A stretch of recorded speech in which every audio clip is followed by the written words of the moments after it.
Nasional itu majoriti kukuh dan meyakinkan. Dan politik untuk negara. Kita sedang buat perubahan ini. Sumpah saya Budaya membentuk satu pakatan. Salam sejahtera, bersama saya Zawazi Yusof dan antara paparan menarik dalam edisi khas mingguan 013. Azmin kini ibarat cacing kepanasan.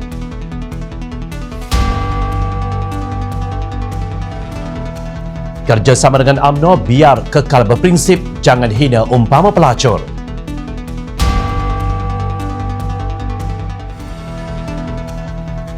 Kata polis, Hamzah Zainuddin cuba menafikan kenyataan IGP. Assalamualaikum dan salam bahagia. Ahli Jawatan Kuasa Amanah Nasional Datuk Raja Kamarul Bahrin Shah menyokong kenyataan pemimpin veteran UMNO Tengku Razali Hamzah yang melabel PAS sebagai pelacur politik. Kamarul berkata untuk seorang tokoh seperti beliau mengeluarkan satu kenyataan tentang sikap PAS yang menjual harga diri, pastinya ada sebab dan alasan yang kukuh di sebalik kenyataan itu. Katanya Tengku Razali Hamzah atau Kuli pernah mempunyai sejarah bekerjasama dengan PAS semasa menerajui semangat 46 dahulu dan sudah tentu sangat mengenali perangai PAS dari dahulu hingga kini.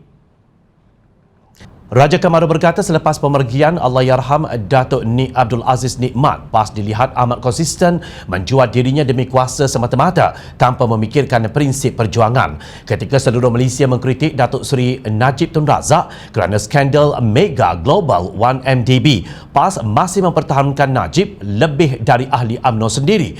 Demi berdamping dengan mereka yang berkuasa, PAS sanggup berbuat demikian. Ahli Dewan Negara itu juga berkata PAS ketika ini bermain politik dua kolam, iaitu berada dalam Perikatan Nasional PN untuk bekerjasama dengan Bersatu dan berada dalam Muafakat Nasional MN bersama dengan UMNO. Sementara itu, kemungkinan tinggi pertembungan tiga penjuru sekurang-kurangnya di 13 kerusi Parlimen pada pilihan raya umum ke-15 PRU15 dilihat bakal berlaku. Hal ini ekoran pendirian tegas kepimpinan UMNO untuk terus meletakkan calon bertanding di kawasan lompat ke Bersatu selepas PRU14. Pengarah pilihan raya UMNO Datuk Seri Tajuddin Abdul Rahman mempersoalkan ajakan Bersatu bagi membincangkan kerjasama pada PRU15.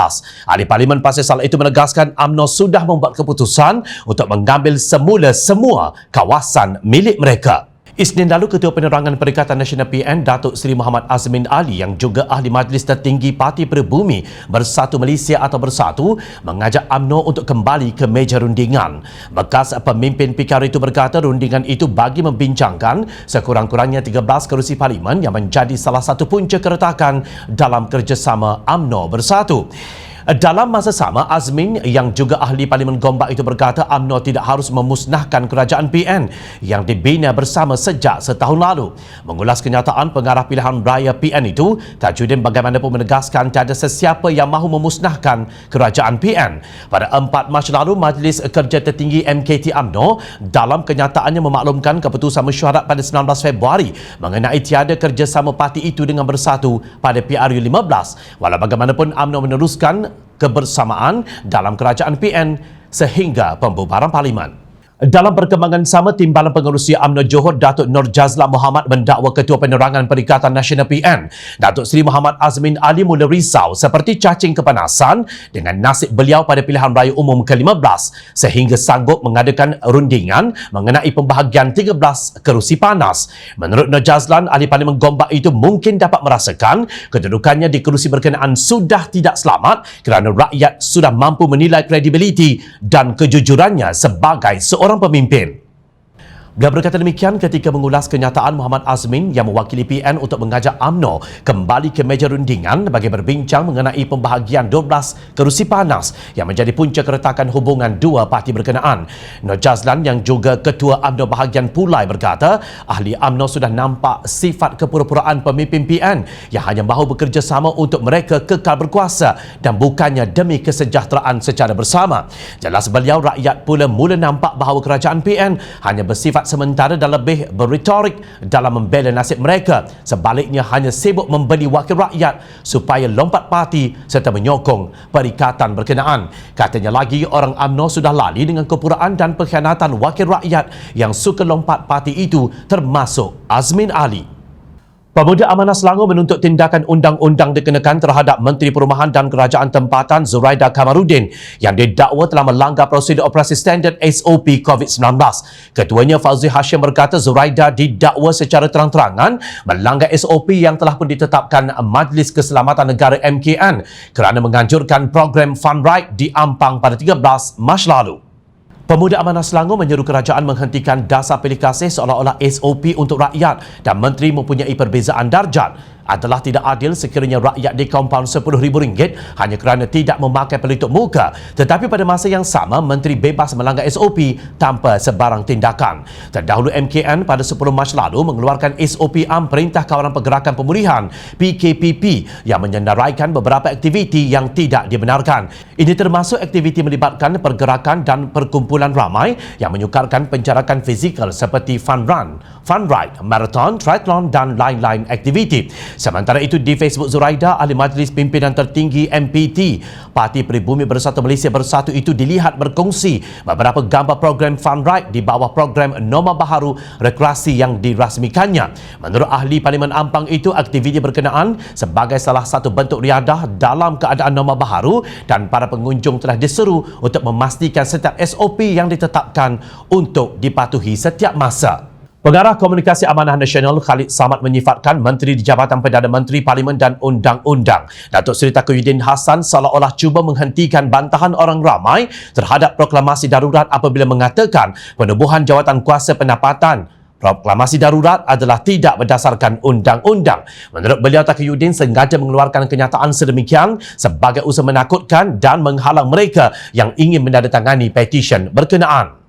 Ahli Parlimen Shah Alam berkata Menteri PAS itu juga memberi gambaran bahawa mereka yang tidak mempunyai kuasa tidak layak bersuara dan membantah proklamasi darurat. Taqiyuddin menyatakan jawatan kuasa berkenaan tiada kuasa dan tidak perlu bersuara. Ini menunjukkan sikap angkuh dan langsung tidak demokratik oleh Menteri Perikatan Nasional PN yang bersama PAS. Sebelum ini Taqiyuddin mendakwa biarpun jawatan kuasa itu berjaya mengumpul seberapa banyak tanda tangan sekalipun, tidak boleh mengubah ketetapan yang diputuskan oleh Ahli Jawatan Kuasa Khas Bebas Darurat 2021.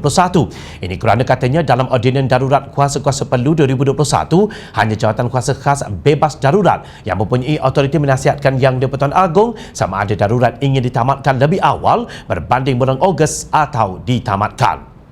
Sementara itu, mengulas mengenai khabar angin cadangan kerjasama dengan UMNO, Pengarah Komunikasi Amanah Nasional Khalid Abdul Samad menjelaskan bahawa ianya akan dibentangkan secara terbuka dan akan dibahas secara mendalam dan bukan dilaksanakan hasil strategi pintu belakang atau tebuk atap atau dengan paksaan. Ahli Parlimen Shah Alam itu juga memberi penegasan bahawa ia mesti berprinsip dan bermaruah, bukan bersifat politik pelacur yang hina, dan selagi mana asas dan matlamat dipersetujui bersama, maka kerjasama adalah mungkin.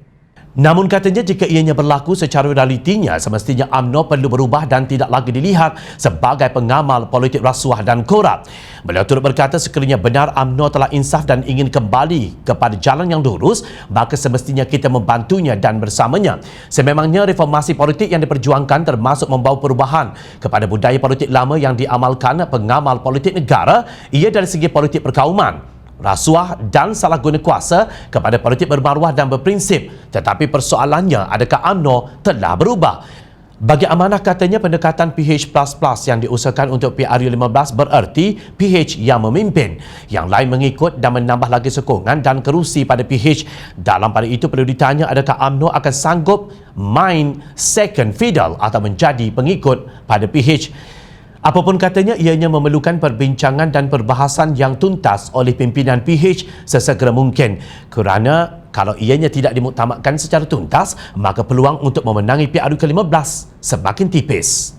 Dalam perkembangan berbeza, Sultan Johor Sultan Ibrahim Sultan Iskandar menzahirkan duka cita dengan isu penggunaan kalimah Allah oleh orang bukan Islam. Sultan Ibrahim Sultan Iskandar menerusi hantaran di Facebook baginda bertitah selaku Ketua Agama Islam Negeri Johor, baginda menyeru Kerajaan Persekutuan meneruskan rayuan dalam prosiding berkenaan. Baginda bertitah akan mengarahkan Majlis Agama Islam Negeri Johor mengambil tindakan yang perlu dan wajar bagi menyokong usaha rayuan berkenaan. Bagi dia bertitah, kalimah Allah merupakan nama yang khusus kepada Tuhan yang disembah oleh umat Islam. Nama Allah ini diberi oleh dirinya, bukan berasal daripada mana-mana akar kata, tetapi kata nama khas yang merujuk kepada Allah Tuhan Yang Maha Esa, Tuhan yang disembah oleh umat Islam. Apabila timbul kembali isu penggunaan kalimah Allah untuk digunakan pada Tuhan yang lain selain daripada maksud yang sebenar, baginda merasa amat duka cita kerana perkara ini boleh menimbulkan perbalahan dan persepsi yang kurang elok terhadap keharmonian bangsa Johor yang hidup bermuafakat di dalam satu negeri. Baginda menjelaskan fatwa negeri Johor yang telah diwartakan oleh Kerajaan Johor pada 4 Jun 2009 secara jelas menyatakan bahawa penggunaan kalimah Allah oleh orang bukan Islam adalah tidak diharuskan, tidak dibenarkan serta ditegah dan dilarang. Selepas memanggil 99 saksi untuk memberi keterangan di Mahkamah Tinggi, pihak pendakwaan Jumaat lalu menutup kes 47 pertuduhan pecah amanah, rasuah dan pengubahan wang haram dana milik Yayasan Akal Budi yang membabitkan bekas Timbalan Perdana Menteri Datuk Seri Dr. Ahmad Zahid Hamidi. Timbalan Pendakwa Raya Datuk Raja Rosella Raja Toran memberitahu Hakim Colin Lawrence Sequeira selepas saksi terakhir Pegawai Penyiasat Suruhanjaya Pencegahan Rasuah Malaysia SPRM Khairuddin Kilau 45 tahun selesai memberikan keterangan. Sequeira memerintahkan pihak pendakwaan dan pembelaan memfailkan hujahan bertulis sebelum 28 Mei depan dan mengemukakan jawapan balas pada 11 Jun. Mahkamah turut menetapkan 5 hari bermula 28 Jun untuk kedua-dua pihak berhujah secara lisan sebelum memutuskan sama ada Ahmad Zahid dibebaskan daripada pertuduhan tersebut atau diperintahkan untuk membela diri. Raja Rosella turut memaklumkan pihak pendakwaan menawarkan 37 saksi kepada pihak pembelaan termasuk anak Presiden UMNO Nurul Hidayah Ahmad Zahid dan suami kepada penyanyi tersohor negara Datuk Seri Siti Nurhaliza Tarudin iaitu Datuk Seri Khalid Muhammad Jiwa atau lebih dikenali sebagai Datuk K. Ahmad Zahid 68 tahun berdepan 47 pertuduhan dengan 12 daripadanya membabitkan pecah amanah, 8 rasuah dan 27 pengubahan wang haram yang membabitkan puluhan juta ringgit dana milik Yayasan Akal Budi. Kenyataan Menteri Dalam Negeri Datuk Seri Hamzah Zainuddin secara jelas menunjukkan bahawa beliau tidak tahu apa yang berlaku di dalam pasukan polis. Ekoran kenyataannya yang meragui dakwaan Ketua Polis Negara KPN Tan Sri Abdul Hamid Bador. Presiden Persatuan Patriot Kebangsaan Patriot Datuk Muhammad Arsyad Raji berkata tidak sewajarnya Hamzah mengeluarkan kenyataan yang bercanggah dengan dakwaan Abdul Hamid. Katanya dalam tegurannya terhadap IGP, Menteri Dalam Negeri menyebut bahawa tidak ada kartel polis, sedangkan semasa wawancara, IGP mengatakan ada pegawai muda yang ada kaitan dengan kartel di luar yang berhasrat untuk memusnahkan imejnya supaya mereka dapat meneruskan pekerjaan kotor mereka. Terdahulu Abdul Hamid mendedahkan wujudnya gerakan dalaman daripada kalangan pegawai muda dalam Polis Diraja Malaysia PDRM yang berhasrat untuk menjatuhkan beliau. Menurutnya gerakan tersebut juga merupakan kumpulan yang sama yang mendalangi kartel dalam PDRM yang berhasrat mendominasi pasukan keselamatan negara demi kepentingan mereka dan memudahkan mereka melakukan kerja kotor. Sekian dahulu edisi khas mingguan kali ini. Teruskan bersama kami untuk mendapatkan berita politik terbaik tanah air. Saya Zawaz Yusof. Assalamualaikum. Salam sejahtera.